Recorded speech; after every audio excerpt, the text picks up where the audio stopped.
ಶ್ರೀಲಂಕಾ. ಇದು ಆ ರಾತ್ರಿ ನಡೆದ ಕಥೆ. ಆ ರಾತ್ರಿ ಬೆಂಕಿ ಹತ್ತಿದ್ದು ಕೇವಲ ಬಾಲಕ್ಕೆ, ಆದರೆ ದಹನಗೊಂಡಿತ್ತು ಸಂಪೂರ್ಣ ಲಂಕಾ.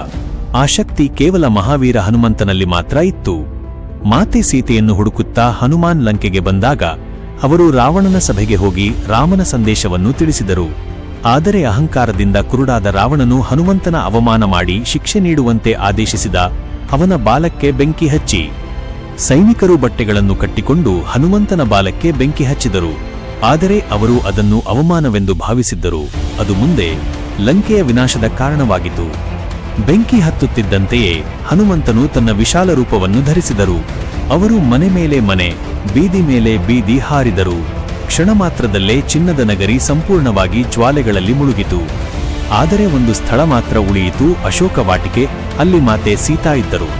ಏಕೆಂದರೆ ಹನುಮಂತರಿಗೆ ಗೊತ್ತಿತ್ತು, ಅವರ ಉದ್ದೇಶ ರಾವಣನಿಗೆ ಎಚ್ಚರಿಕೆ ನೀಡುವುದು, ಮಾತೆಗೆ ಕಷ್ಟ ಕೊಡುವುದು ಅಲ್ಲ. ಇಂದಿಗೂ ಹೇಳಲಾಗುತ್ತದೆ, ಆ ರಾತ್ರಿ ಆಕಾಶವೇ ಉರಿದಂತಿತ್ತು. ಅದು ಲಂಕೆಯ ಅಂತ್ಯದ ಆರಂಭವಾಗಿತ್ತು.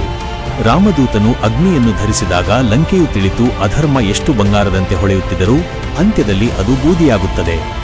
ವಿಡಿಯೋ ಇಷ್ಟವಾದರೆ ಚಾನೆಲ್ಗೆ ಲೈಕ್, ಕಾಮೆಂಟ್ ಮತ್ತು ಫಾಲೋ ಮಾಡುವುದನ್ನು ಮರೆಯಬೇಡಿ.